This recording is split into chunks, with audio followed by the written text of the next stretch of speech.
What if I told you there was a place where stories of almost anything and everything considered paranormal have been spun for centuries? From tales of Native American curses, to ghostly hauntings, to strange lights in the skies and swamps, to cryptid creatures like Bigfoot, even grisly murders, cult activity, and crimes that will send a chill down your spine. Well, that place is now referred to as the Bridgewater Triangle of southeastern Massachusetts.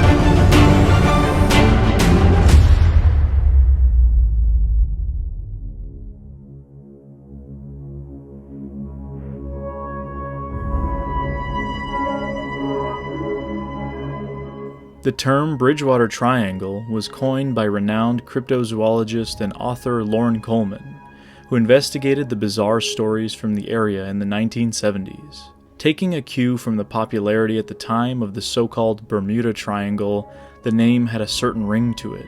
The Bridgewater Triangle has its apex in Abington, Massachusetts, its lower southeastern corner in Freetown, Massachusetts, and the southwestern corner is in Rehoboth, Massachusetts.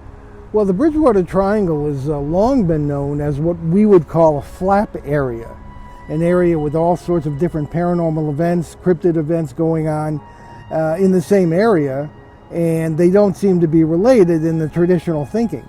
But in the newer thinking in the paranormal, the flap areas are actually involved in some sort of the same process, perhaps, and this sort of thing that would allow these events to occur. And of course, paranormal phenomena doesn't just occur within that triangle. There's been instances of cases in Dover, Rhode Island, south central Massachusetts, the south coast of Massachusetts. The actual so-called Bridgewater Triangle has expanded somewhat in some people's opinion over the years. So the area has been known since way back. The Native Americans will tell you that weird things were going on here. As a matter of fact, the Wampanoags have a jurisdiction over part of this area. So there are ghosts, cryptids, Bigfoot, UFOs, pretty much you name it that's going on around here, and it's been going on since human memory can recall. In recent years, the Bridgewater Triangle has gained the attention of many. I released a CD in 2006 called Mysterious Bridgewater Triangle with Chris Pittman, who I call the godfather of the Bridgewater Triangle, and Christopher Balzano, who's had many stories. He's the one that really brought Pukwudgies to the world's attention. Expanding the Bridgewater Triangle, John Horrigan joined by Christopher Balzano. Pukwudgies? Pukwudgies seem to be the last living remnants of the Wampanoag legends. Pukwudgies themselves are small troll-like creatures, probably no taller than 1.5 to 2 feet.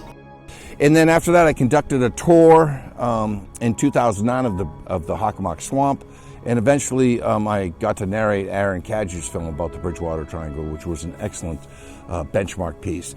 Filmmaker Aaron Cadju's 2013 documentary on the topic of the Bridgewater Triangle covered the various topics associated with the triangle itself. Usually when you're doing a piece on the paranormal and unexplained, you're pigeonholed into, this is cryptids, this is UFOs, this is ghosts. But this kind of ran the gamut, and it's like a buffet of the unexplained, for lack of a better term. And so that's what made it intriguing. And, I tend to gravitate more towards the true crime stuff as a skeptic. So it had that element to it as well to keep my interest, and then there was the historical piece with the conflict with the Native Americans in King Philip's War, which I'm very interested in as well, so it had that element to it. So there were things that kept me as a skeptic interested and got to kind of like run the gamut of all these different topics all within this 90-minute feature. Legends and stories about the Bridgewater Triangle will never stop. Nobody can argue that there isn't something very special about this area. Something real happened here. There's no other way.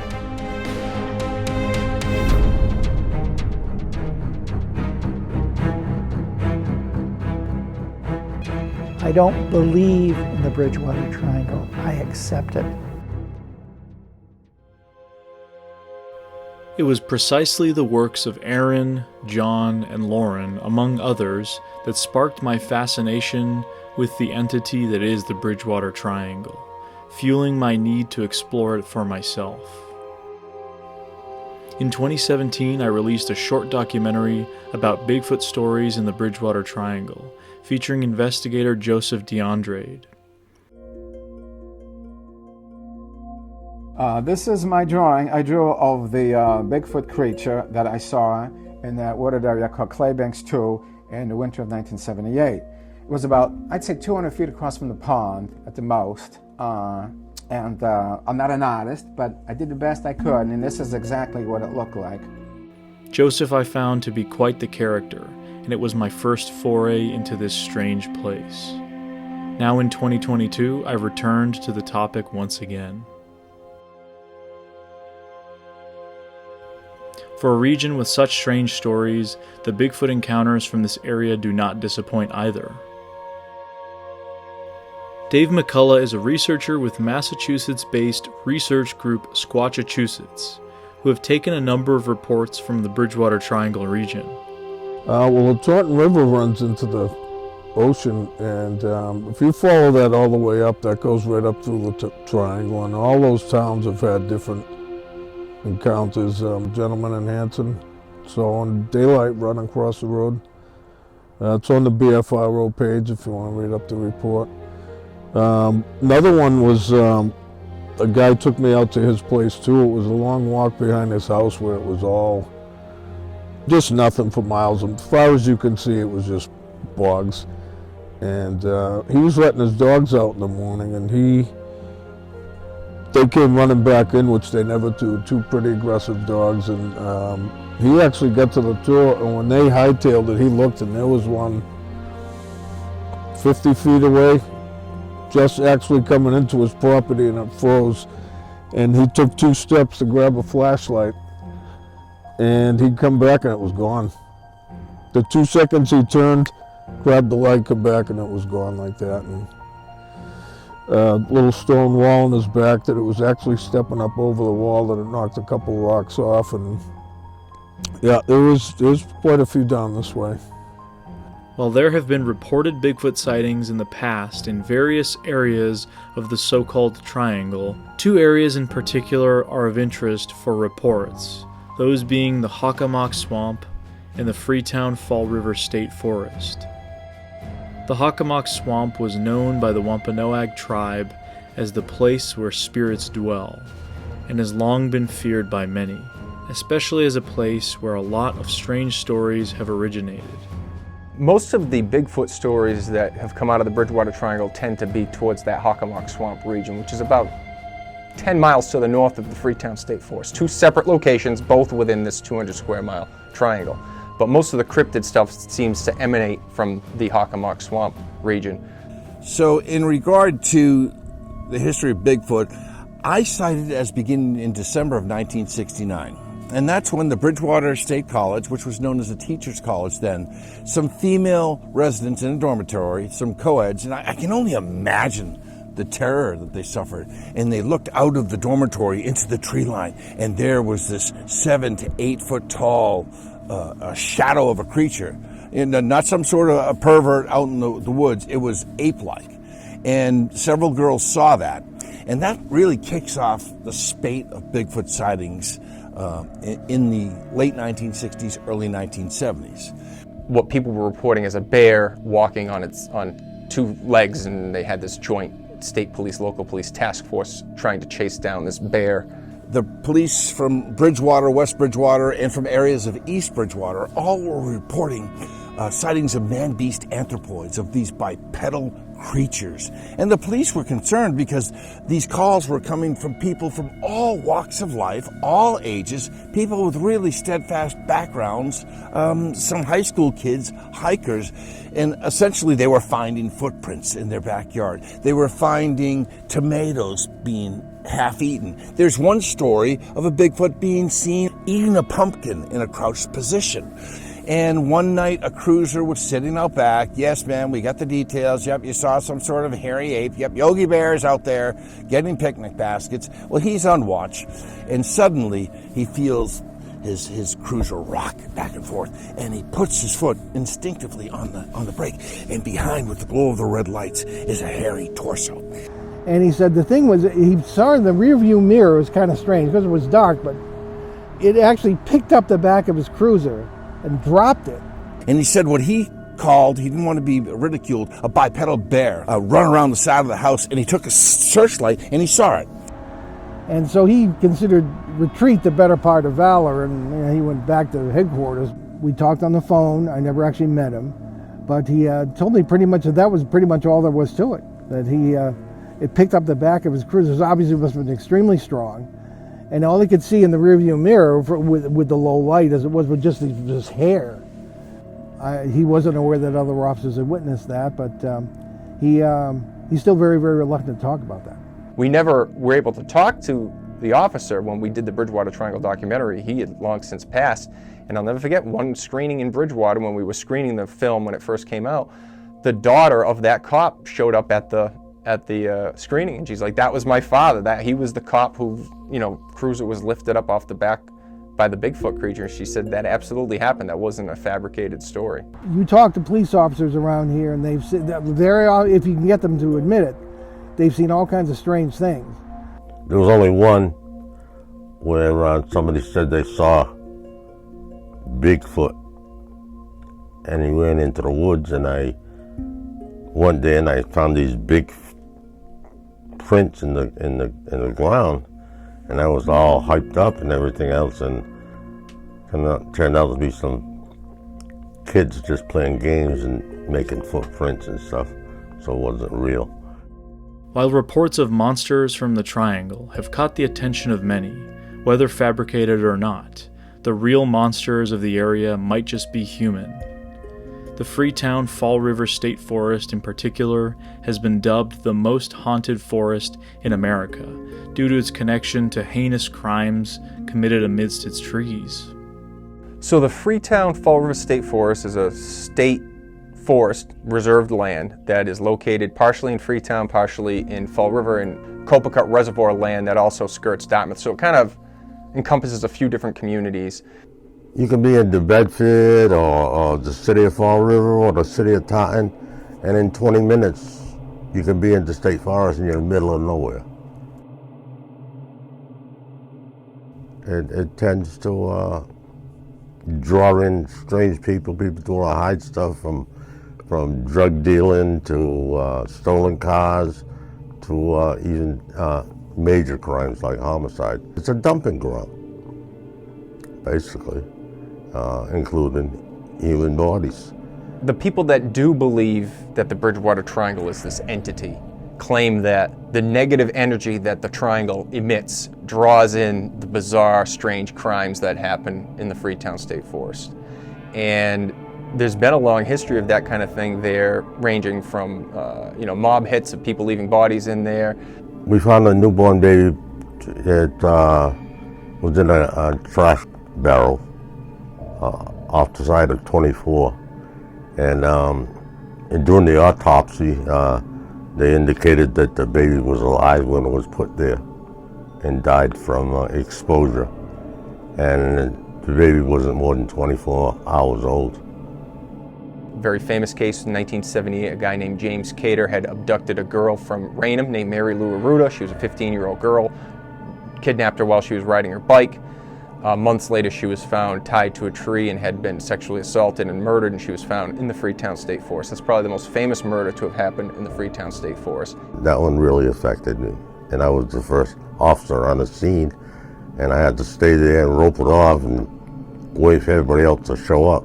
So I was all alone in the forest with a dead body, and that kind of sticks out more than anything else, I would say.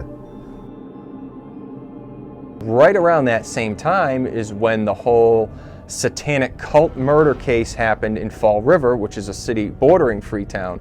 And that case involved the murder of 3 prostitutes from Fall River who were allegedly part of this satanic cult. The murders actually took place in 2 in Fall River and 1 in Westport. But their rituals took place in the state forest. That same cult was allegedly conducting their rituals out in the Freetown State Forest. But none of this stuff has ever really been substantiated as far as the connection between the Freetown State Forest and the Fall River satanic cult. But around that same time, some evidence of ritualistic sacrifice started popping up in the Freetown State Forest. They would find the remains of animals inside of pentagrams, birds, goats, whatever. And at one point in the late 90s, they found a dozen baby calves that were butchered in the middle of the woods. Now, whether that was the work of a cult or not remains to be seen, but these bizarre occurrences of animals being mutilated and killed have been popping up in the Freetown State Forest for a long time. So you throw in the rumors of satanic worship and the mob hits and the abductions and people being lost out there in the suicides at the ledge. You throw all that into the melting pot, and the Freetown State Forest has developed this lore as this haunted location. Just a creepy place. If you go in there at night, you can't help but feel very, very uneasy. I don't know, it's just got a strange vibe. Bristol County, Massachusetts. You had, first of all, Lizzie Borden, Bristol County, Massachusetts. You had the Fall River cult murders, Bristol County, Massachusetts. The Mary Lou Arruda case, Bristol County, Massachusetts. You had the New Bedford Highway murders, Bristol County, Massachusetts. You had the texting suicide case. They made the series The Girl from Plainville, that big, huge thing. That happened in Bristol County. The Aaron Hernandez case, the Patriots tight end, that happened in Bristol County, Massachusetts. I mean, it's not that big of a population in Bristol County, Massachusetts, but we have this inordinate amount of these really high-profile cases that have come out of this region. There's really not much of an explanation for it. Some people, of course, will blame the Bridgewater Triangle.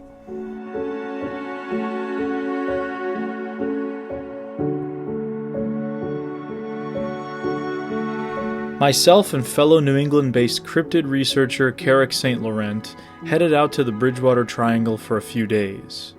We would later be joined by our Beyond the Trail companion Eli Watson, who at the time was unfortunately stranded at the Las Vegas airport for 24 hours. We headed towards the Freetown Forest.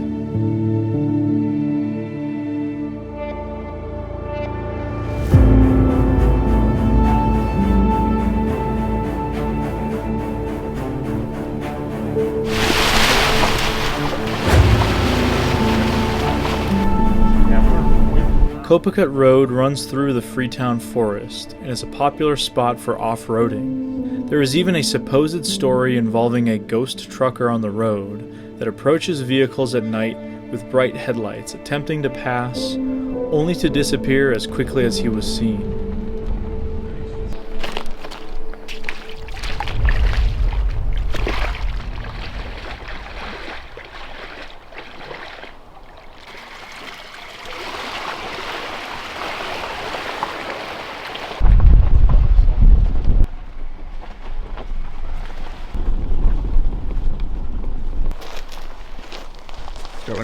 So yeah, this is the Freetown Fall River State Forest. We've been driving down the infamous Copacabana Road, which I guess there's a lot of ghost stories, but there's a little bit of some kind of off-roading sections. Definitely very quiet in here, spooky vibes. I mean, I think maybe just knowing that history, there's the history of hauntings and just the horrific activity we've heard so much about in terms of the murders and the cult activity and everything out here. It just has a weird kind of feeling to it. That may be just a product of knowing those stories, and you kind of you fill in the gaps in your head. But this would definitely be an interesting place to kind of return to and hike around a bit. Weird, huh? I mean, it's just people being people, but it's unfortunate they're trashing these woods. But I don't know. I feel like everything I see in this patch of woods is extra creepy. You see something like that, and I'm immediately, my mind is going to Blair Witch or something like that. But it's probably just pretty mundane, like most stuff, easily explained. Is it, Aleks? I guess we'll find out. We make it out of here alive. Thoughts? Immediate Case thoughts? in point, it's just a shoe, but because it's here, it's creepy. I don't like it. Check it out. I'm okay. You don't wanna? Alright, so here we are, southeast Massachusetts, Freetown Fall River Forest. We're down right here by the Copacabana Reservoir. You can see there's just a lot of woods around here. Power line that cuts through. But if I go to the Bigfoot Mapping Project, we don't have any reported sightings in this immediate area, but a few miles east of us we have a 2009 sighting submitted to the BFRO. It's a Class A. Definitely an interesting encounter. I mean, a Class A, and they apparently have more, and this is really still technically Freetown. It's just an area that's closer to a road. I mean, there's looks like some developments.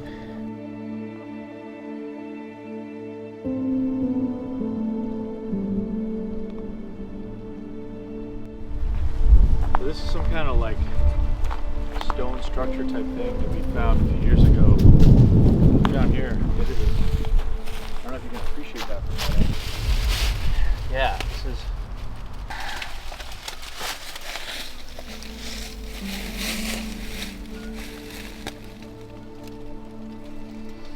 I don't know what the purpose of it is. It's just like a chamber that's right here. I mean, I'm sure it's got a purpose. It wasn't randomly built, but it's just kind of interesting because that boulder's gigantic to move that thing.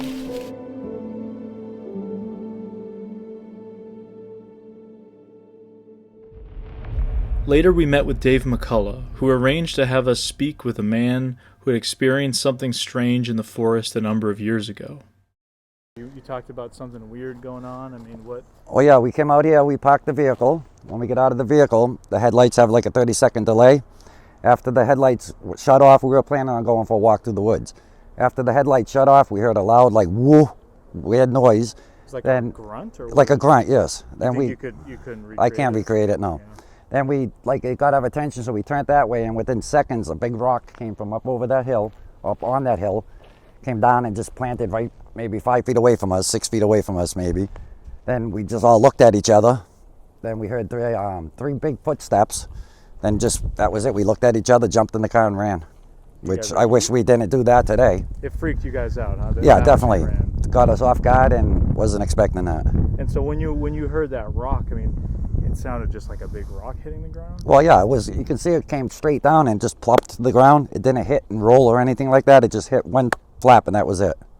And then when you heard those stomps, I mean, how would you estimate how far away they were, how close they were to you? I mean, it scared the hell out of us, so I just know it was really loud, but it had to have been somewhere on top of the hill. And you've been up there, right? I mean, oh, yes. If you stand up there, you'd probably have a good view down here, right? Yeah, if I was trying to spy on someone down here, definitely. And I mean, do you have any idea why somebody might be out here at night, stalking people out here? No, and if they were, this wasn't them, because no person can make that sound, make those loud steps, or even throw a rock that far. To have it come from top of that hill, as big as it was, to land down here, that's impossible. So then what made you think it might be something Bigfoot related? I didn't know Bigfoot. I don't believe in Bigfoot, but there was something. Now I am a believer. And did you report it to these guys? I reported it to BFRO, and they referred me to Dave and John. Oh, cool. And they came down and did their little research. Yeah. And you mentioned, you've been in this area for a while. You hear a lot of weird stories. I mean, you were just telling me a little bit off camera some of the strange stories. I mean, what is it about this forest? Why is there so much weird stuff? I'm not sure. I think with the cult and everything that's been in here, they say, it's really a lot of haunted stories going on in here, hauntings. A lot of different people report. You said you actually knew somebody who was connected to the kind of the cult stuff? Well, no, not connected. His sister-in-law was murdered by him. And the other friend, they used the mother's head as a soccer ball, so that hit close. But there's been a lot of orbs, and people report seeing orbs out here, and we've seen a lot of strange things ourselves, unexplainable. Yeah, could you tell me just about that weird light thing you saw? I was driving down Copacabana, and there was two headlights coming up behind me, and they just seemed to be coming faster and faster, so I pulled over. The people were with me like, what are you doing? I'm like, I just let that truck pass us. And they're like, what truck? There was nothing there. And as I was pulling over in my eyes, I looked through my rearview mirror, and I seen the truck as it was passing. Well, I didn't see a truck, I just seen lights. And nobody else seen anything. Weird. And yeah, there's the story of the ghost trucker, mad trucker. Mad trucker, you said, yes. Weird, man. It is definitely weird. It's hard to explain.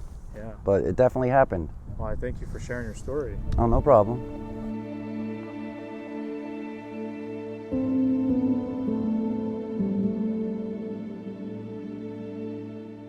Dave also showed us the Wampanoag tribe's cultural area within the forest. This is the Wampanoag Ceremony where they had their celebrations. Whether it be for them weddings, birthdays, but whatever day meant something to them, the harvest, spring, summer, but this is where they'd have their fire and dance. A couple of years ago, there was other kind of like benches like this that went almost like an audience. They had some large numbers of people here. Wow. So I'm going to actually set the mood for this place. Get a nice ring out of it.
So that was pretty interesting, hanging out in the Wampanoag kind of ceremonial area. For the negative history this place has in terms of the murders and the serial killer, the highway killer, all the heinous crimes that have been discovered in these woods, and the reputation it has as the most haunted forest in America, that was a really peaceful moment.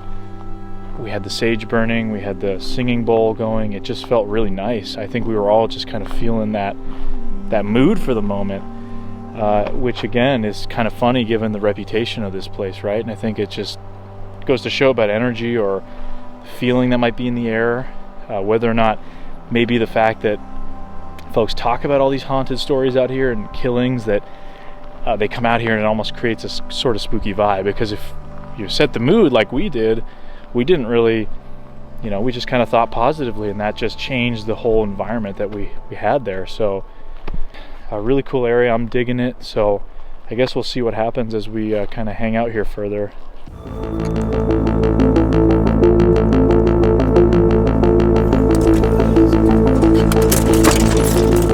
So we're back here in the Freetown Forest. We just went to grab some dinner with Dave and Mike, and now we're gonna go in with Mike here and just check out this area in the Freetown Forest, just poke around for a little bit, see what's going on.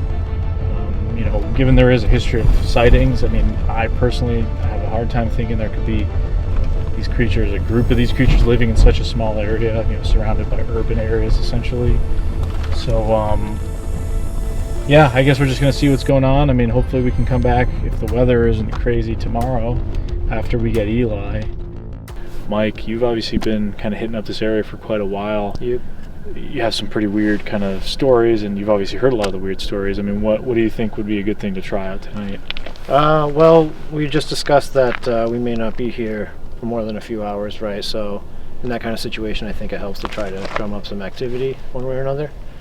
Most of the sightings happen to just be fleeting glimpses, right? People driving around the north section here, or maybe down at the south end. You know, I've heard a couple things, and I believe I saw something down at the south end. Yeah, I was going to say, you mentioned something you had possibly seen. Right, so a friend and I were out, and he was a skeptic, and, you know, going out hiking, and as you do, you just try to frequent an area, so we came here a lot, and, you know, just screwing around, he did a whoop, nice big whoop, and about 20 minutes later, we had walked up to the truck, done kind of a clockwise loop to come out, and, you know, I had looked up to catch something crossing the road.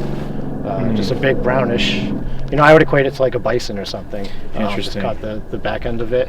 What I thought maybe would be like a shoulder, no head or anything like that. But circumstantially, there's not much else I could think, but, you know, I didn't catch much of a glimpse. Sure. And that was about 7 years ago, and I haven't heard of anything too recent since, but, you know, a lot of people keep quiet around here.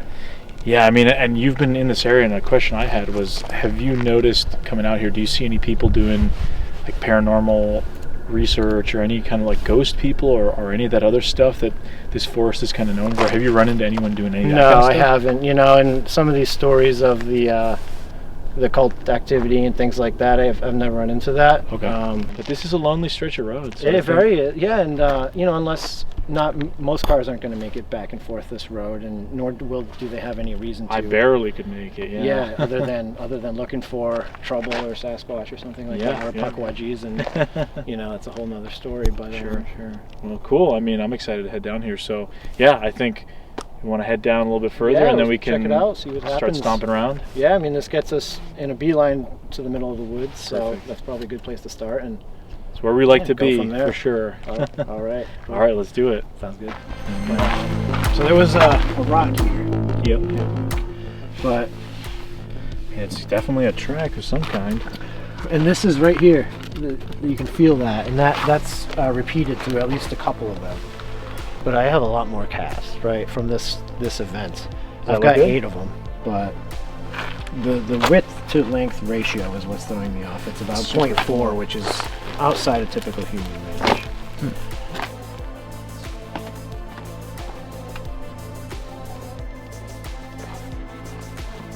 Aleks, Aurora. It's a beautiful night for the moon to be out in the way that it is. Alright, so right now we're going to head in.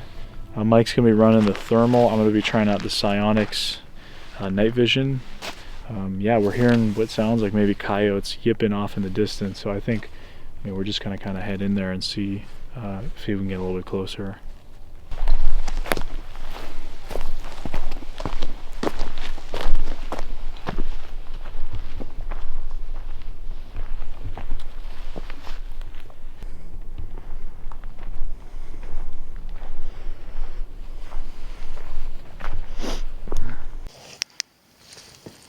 Tree down.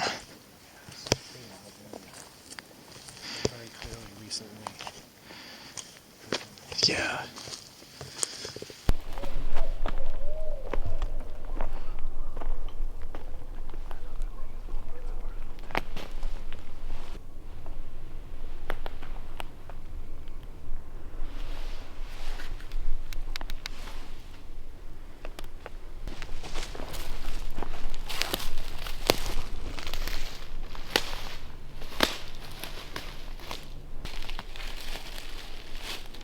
You guys ready? I'm going to do just a single one. Yep, you got it. How loud did that seem? Not very. I think it was good.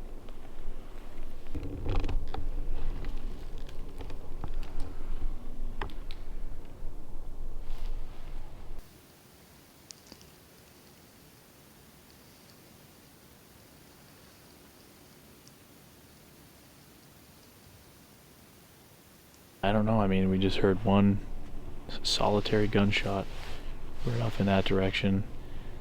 A little disconcerting that it's just one. At least a half mile from people. Yeah. Closer to a mile. Yeah, if it was multiple shots, safe to assume. Yeah, people shooting at night, like that happens, but just one shot. I don't know if we want to head exactly in that direction.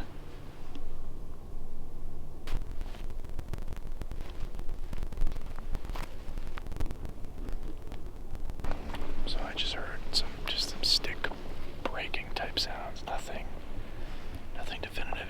It is pretty quiet tonight, so it's a little bit easier to notice when we do hear anything. So I mean, it could 100% be anything. Just thought it was interesting, so we're listening for that now. But haven't been any gunshots since that one, like 10-15 minutes ago, so curious.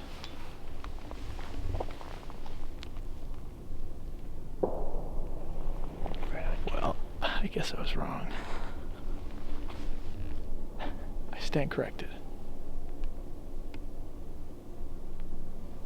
That was a little bit more to the right there.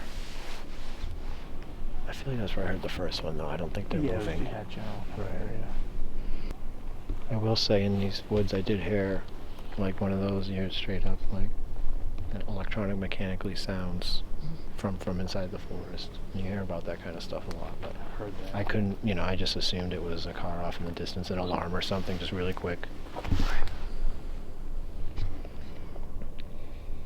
That same day I came across a guy digging a very deep hole, so... Really? Yeah, we departed rather quickly. Man, I don't like that. Yeah.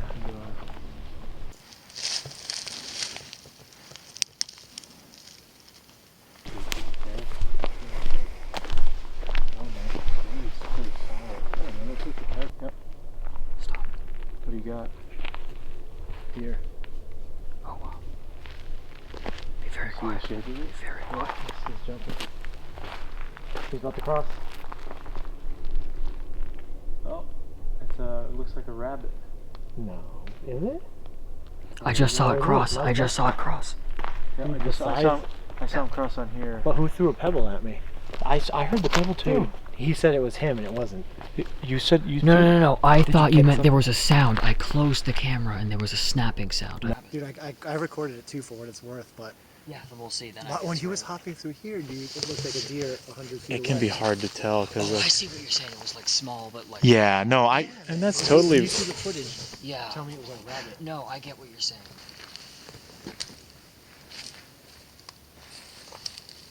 Like low this little path is here. Sweet. This is off-road high. Oh, that's a cool shot.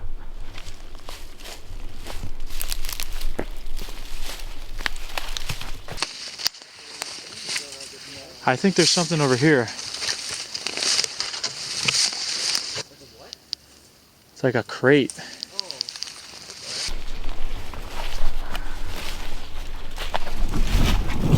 Is that the way we came, Alex? I don't think it is. My eyeballs tonight. Yeah. I think I hear stuff off to the right, but... Huh? I think I'm hearing subtle things off to the right, but maybe not. What are you hearing? Just... being elephants. But I don't think it's much of anything. Just disturbances, but... It is interesting. There's so much ambient noise going on. What's the population of Massachusetts? Like 7 million? Oh, I couldn't tell you honestly. Something around 7. We'll insert the fact here if I'm right. 7 million around.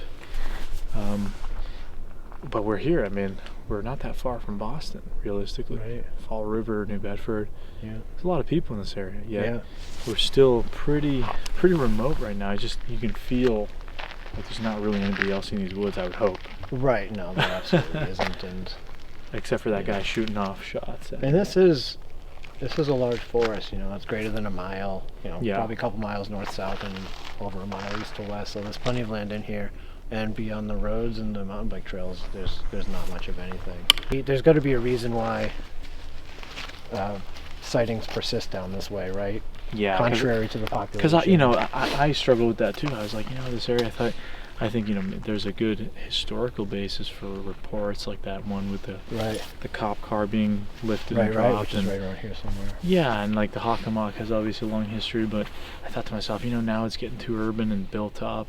Mm-hmm. And you still do get, every once in a while a good Class A from down here, like that 2009 one. Right. In modern times, so it's kind of perplexing a little bit. It's obviously this area has that reputation, so maybe people who are more into that paranormal Bridgewater side would probably lean more towards supernatural Bigfoot explanation. And I think there's something about New England and the the history, right? This is where we started, and Sure, like we've got a lot of old buildings, things like that, and I think there's kind of this aura of paranormal ghost hunting around here, very potentially popular. more so than other areas. I'm not sure of that, but think about Salem, right, all exactly, these places, right, yeah. and you know, some people just stuff to break out of that and try to, because everybody was going to bring their own ideals and their own beliefs, right? No, for sure, and there's just not that history of the Bigfooting topic here as there are isn't at all. At least places even like Ohio and Florida, if we're talking about like more on the East Coast. Right. There's a history of reports and research for decades there. The night went on without any further incident, and given Carrick and I would have to leave for Boston in a few hours to pick up Eli, we called it a night. So yeah, we're heading out. We get Eli from the airport.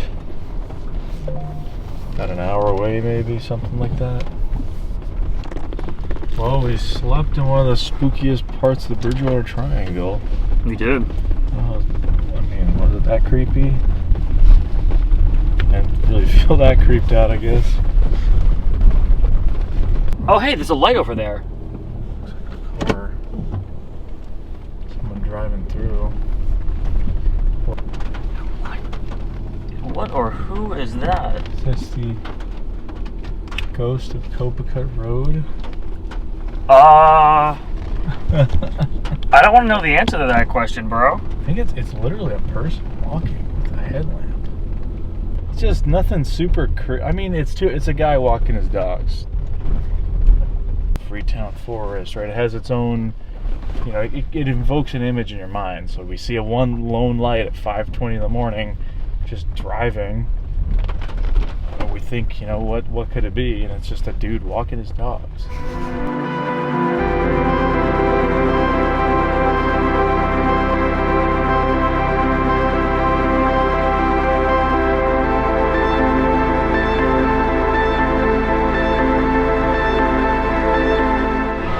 He's alive. It's not a layover. It's not a layover. Good to see you again, man. What's up, homies? Heck of a layover, dude. You okay, man? I'm alive. Yeah? Big time rush. Shove in. After we picked up Eli, it was straight back to the Freetown area. But first, we would visit Dayton Rock.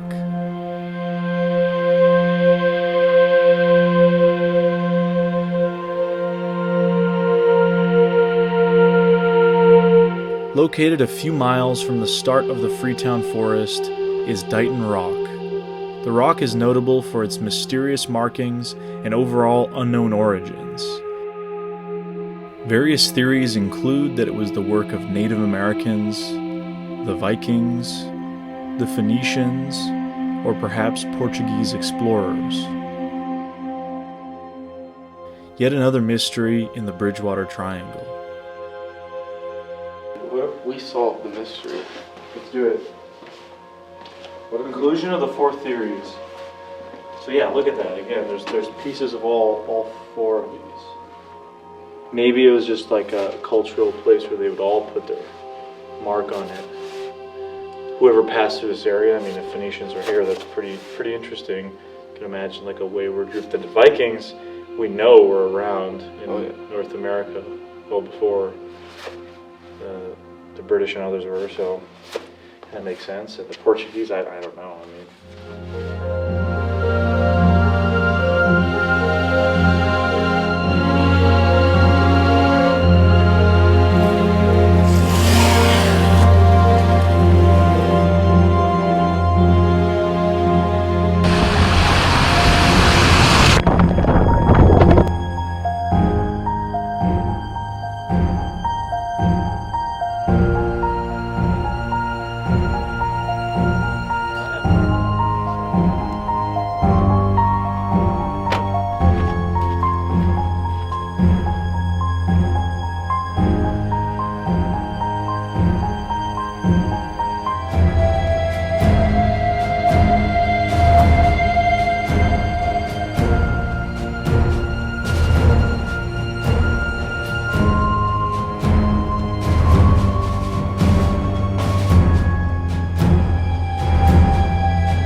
One of the most prominent landmarks within the Freetown State Forest is known as the Assasin Ledge, or just the Ledge.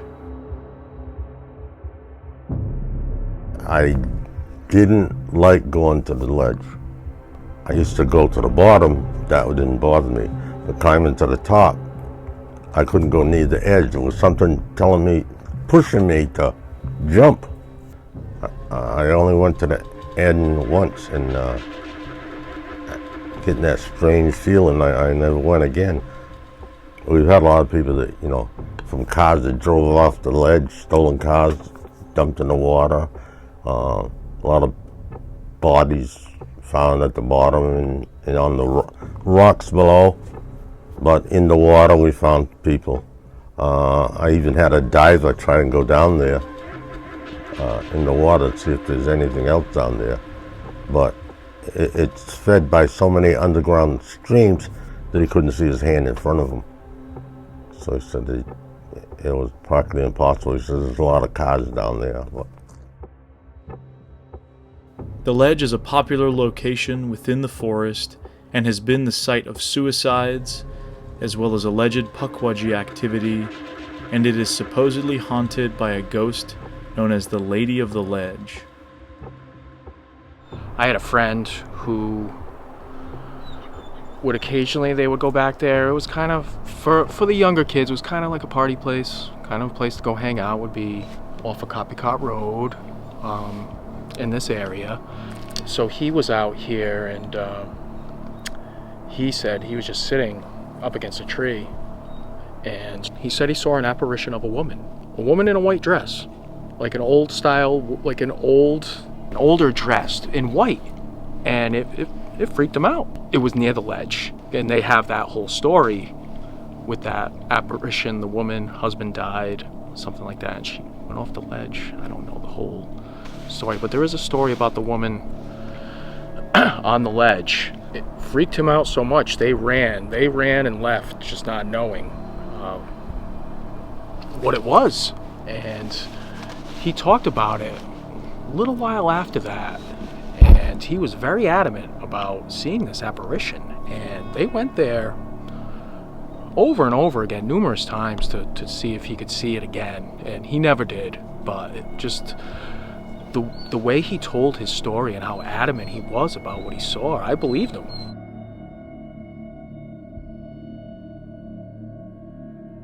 We're at the top of the ledge now. Area that has had a lot of suicides and weird things that we've been talking about.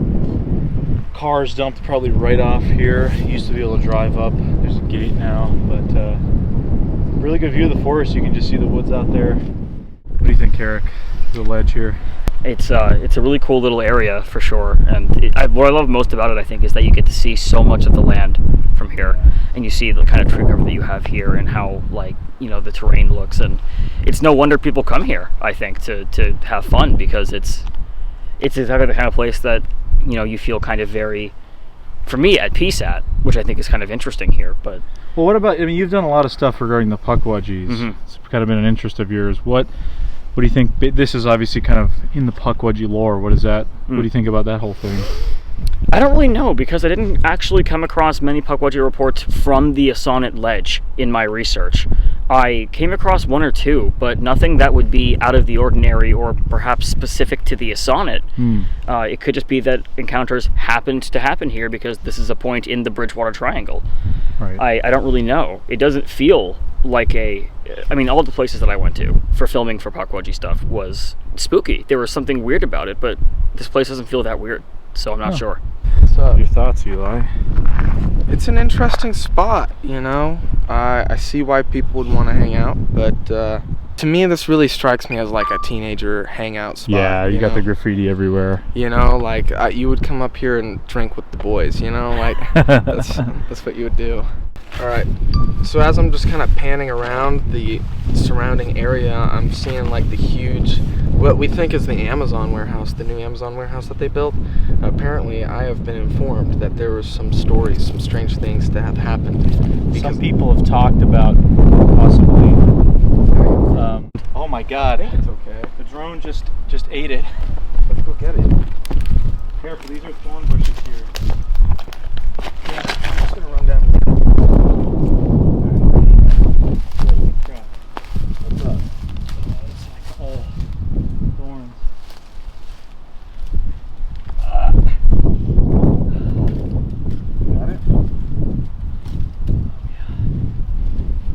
Everything's good. Everything's fine. That was a very graceful fall. It was the most graceful crash I've ever done.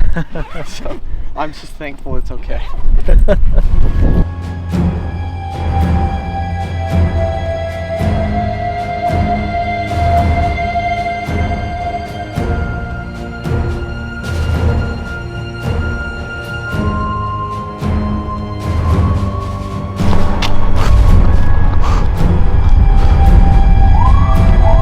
Alright, so this is the Warden house, famous for the horrific murders that happen here. This is a 10-minute drive from the Freetown Forest, so we've heard so much about how weird this area is, all the crimes, the highway murders, the killings, and then we have this also part of this sort of Bridgewater Triangle lore. I just find that really interesting. I'm not really into the paranormal stuff myself, and ghosts and hauntings, but a lot of people are drawn to here at Fall River for the Lizzie Borden house. So again, just another interesting thing, really close to Fall River and the sort of Bridgewater story, and we figured we'd just swing by and check it out.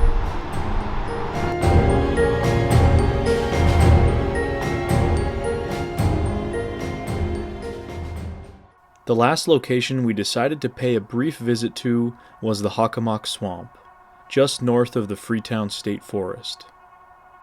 The Hakamak Swamp, which is 5,200 acres, that's been called the beating heart of the Bridgewater Triangle. Within that you have thick briars, swamp, impenetrable acreage where a human being cannot go unless they have heavy clippers. So in order to have a habitat for a creature that does not want to be disturbed, it's a perfect area. You've got fresh water, you've got all sorts of wildlife, you've got wild grains, wild berries to live on. So it makes sense to me that if a creature has been seen in an area over time, that a creature or maybe its ancestors could exist in this area.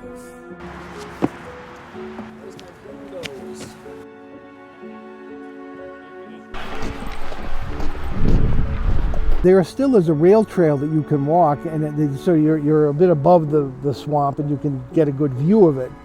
But there were all sorts of stories about Bigfoot activity in that area. The curious story of 1998, a man by the name of John Baker is out laying lines for a muskrat, trying to trap muskrat as his father had done.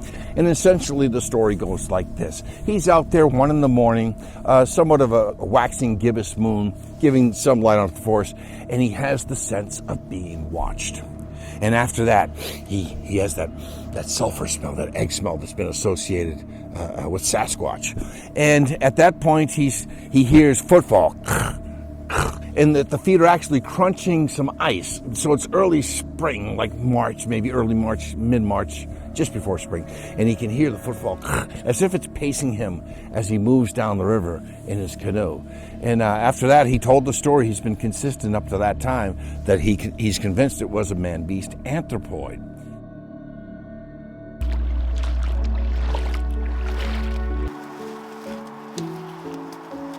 My boots are legit stuff. Alright, I'm good. I can get out. I'm just like... Sure? Alright. Yeah, so this area by the power line, there's been a lot of sightings historically in this area, Bigfoot sightings. Just kind of a corridor, because on either side you have really the deeper swampland and a lot of those bushes that, I mean, those are taller than us right there. Those are 10 plus feet, those bushes. So you could hypothetically have something hiding right in there and you would have no idea. So... but the highway, this is kind of almost like a little highway for stuff to move through.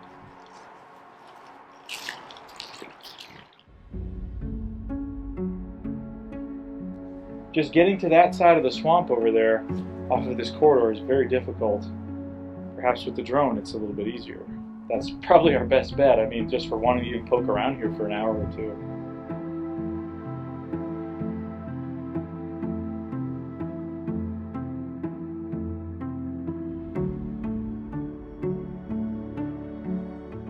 You can see the raccoon prints right here. Yeah. They're in the water and they go out over there. So they're using the path of least resistance here. Look a few feet to the side, you got that real mucky swamp. A lot easier to move along this.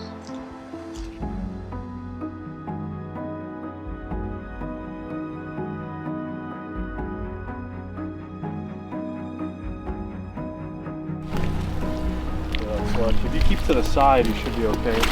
Unless you want to just wait there.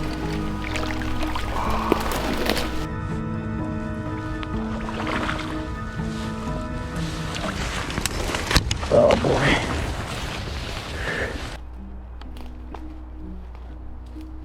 Here we have the elusive hakamak Sasquatch. You can just barely see him. We're talking about all this, you know, this difficult terrain in hakamak, especially if you're short like me, where, you know, your boots don't go up as high, and it makes you really think about the animals that do come through here, because you do have deer and things like that. So the taller you are, the better you are, because, you know, you don't have to worry so much about getting stuck per se. And it makes you wonder about what a really big, strong animal on 2 legs can do in this.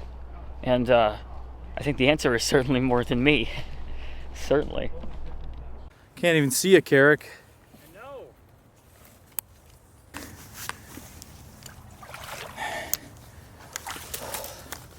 Wow. I just made it through all that. It was not fun. Had a tree break here. Branch break. You can see Carrick through there a little bit. I can see you a little bit. This is not easy. I mean, if I had to compare this to the swamps of the Everglades or the Green Swamp in Florida, all these other places we've been, this may be the most difficult to get through.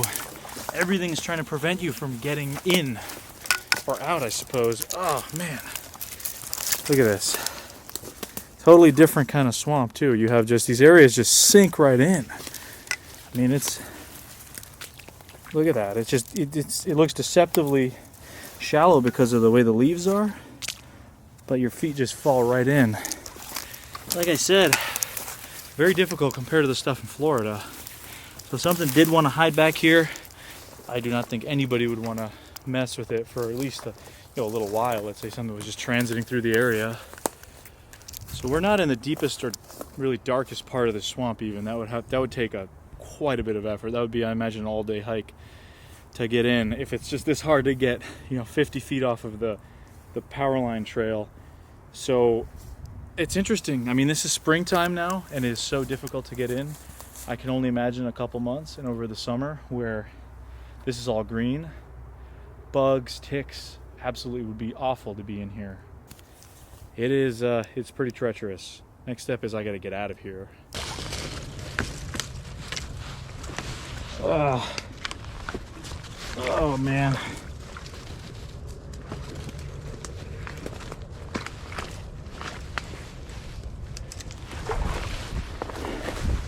Oh. Wow. That was not fun. It was the opposite of fun. That was a struggle and a half just to get to that tree line, let alone the 5,000 acres that are out here. Yeesh. I'm not going back in there, especially not in the summertime.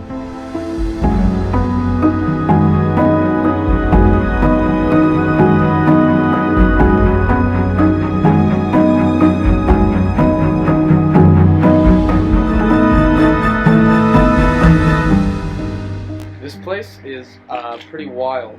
I'm surprised at how, actually swampy it is. Because I know you said it's the hakamak swamp. It's not like a real swamp like we did in Florida, but it kind of is a real swamp. This area is conducive for a man-beast anthropoid.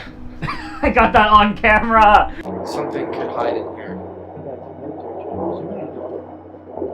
They're coming for us. Read the numbers. They know we're here.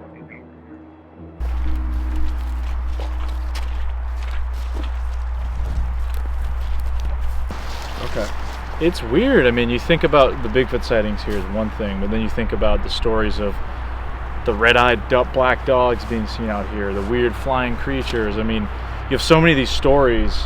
I see a place like this that evokes that sort of primordial, prehistoric-looking feeling, and maybe people are seeing a coyote or they're seeing a hawk, in a certain way, and they're interpreting it as monstrous. I don't know. I mean, what do you think about that? Dealing with other cryptids, not just Bigfoot. Yeah, I don't know. It's weird that this place has so many different cryptid sightings, but I really don't know what to make of the Thunderbird sightings, dude. I just don't know. Like, I feel like this place couldn't have. There could be some large birds that live here, but then again, we're completely surrounded on every side by houses. Houses, roads, power lines, but then you have stuff like what's behind us that's pain to get into. Right. I don't know. I look at it in the Bigfoot sense, and I was saying this earlier, but maybe 50, 60 years ago or in the past, there was less houses, less humans. Something maybe was moving through this area. Could have moved through. Maybe now temporarily, but be hard pressed. Maybe in the summer months, but I don't know what I'd want to do here. It just doesn't seem like a great place to be. When it comes to a place like the Bridgewater Triangle, it is tough to talk about Bigfoot without delving into other topics associated with the triangle, no matter how bizarre or disturbing they may be. Whatever the Bridgewater Triangle is, it seems like it is a topic that is here to stay. You talk about the podcast world. This is not an exaggeration. There is literally a podcast episode from different podcasts across the country and the world. Every week, an episode comes out about the Bridgewater Triangle. Radio shows, television episodes of different series that will do like a one-off episode in the Bridgewater Triangle. The rumors of FX doing a show that was supposed to be set in the Bridgewater Triangle. It really has taken on a life of its own. I mean, you talk to people that are into the paranormal and the unexplained. Outside of the Bermuda Triangle, the Bridgewater Triangle is probably one of the most popular topics in the paranormal community across the globe. Well, as far as the number of stories in this area, I think it's perhaps not only that it's very active, but that there are enough people around here to see it be active. You know, the whole notion of the triangle, as we have Bermuda Triangle, Bridgewater Triangle, it's a research tool, and it gives you a sort of a concentrated area in which to work, and you know where to put observers and then to begin gathering data from the police departments, things of that kind. So I think that it's a combination of this area being very active, people seeing it, police seeing it. There are records of things that have happened, and I think it's a matter of information flow today. Everybody knows everything, whether it's accurate or not, because of the internet. So I'd say it's very, very much kind of all of the above when it comes to the factors that make this area famous, but it is justifiably so. Perhaps part truth, part urban legend. The sheer range of wild stories within the triangle, many involving cryptid creatures that would be seen as monsters, it seemed quite evident to me how here the true monsters were human in nature. Not a lumbering, hairy man-like creature seen in the woods, but human beings that you might walk beside in the streets, or even be your next-door neighbor. The irony is that searching for monsters has shown and reminded me time and time again exactly who the real monsters are.